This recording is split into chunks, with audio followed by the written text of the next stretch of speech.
বৃহস্পতিবার পুলিশের হাতে গ্রেফতার কুখ্যাত আদম ব্যাপারী পার্থ সেন নামে এক যুবক। বহু আগে পার্থ সেন সহ আরো কয়েকজনের বিরুদ্ধে বিলোনিয়া থানার ডায়েরিতে নাম উঠে যায় নারী পাচারকারী থেকে শুরু করে নেশা কারবারি হিসাবে। অবশেষে গতকাল বিলোনিয়া থানার পুলিশ কালীনগর মোটরস্ট্যান্ড এলাকা থেকে গ্রেফতার করতে সক্ষম হয় কুখ্যাত পার্থ সেনকে।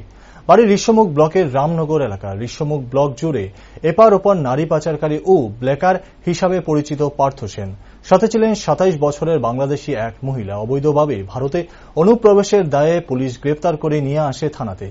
বাংলাদেশি মহিলার নাম লাইলি বেগম, বাড়ি বাংলাদেশের পাটুয়াখালী জেলার ট্যাংরাখালী এলাকায়। বৃহস্পতিবার দুপুরে পুলিশ রিমান্ড চেয়ে আদালতে সুপর্দ করে কুখ্যাত নারী পাচারকারী পার্থকে। অপরদিকে বাংলাদেশি মহিলাকেও আদালতে সুপর্দ করা হয়। বিলোনিয়া কালীনগর মোটরস্ট্যান্ড এলাকা থেকে পুলিশ খবরের ভিত্তিতে গ্রেফতার করে পার্থ ও লাইলিকে। কালীনগর মোটরস্ট্যান্ড থেকে একজন ভারতীয় এবং একজন বাংলাদেশি মহিলাকে আটক করা হয় এবং তাদেরকে প্রাথমিক তদন্তের পরে বিলোনিয়া থানার আমরা একটা স্পেসিফিক কেস রেজিস্টার করি, যার number 46/23 under section 468, 471, 370, 120B of IPC and 3 of IPTA।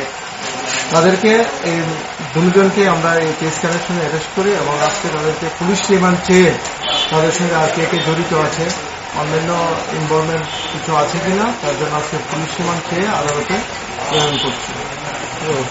Madam, উনি বলছেন যে ওনার কাছে নাকি যা পেপার আছে পেপার ডকুমেন্ট বৈধ এবং পাশাপাশি উনি ভারতীয় নাগরিক হিসেবে করতে চাইছেন, যে দাবি করছেন।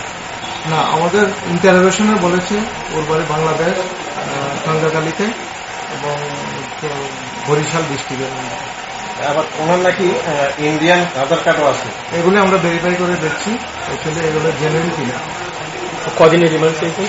আমরা 3 দিনের রিমান্ড চেয়েছি।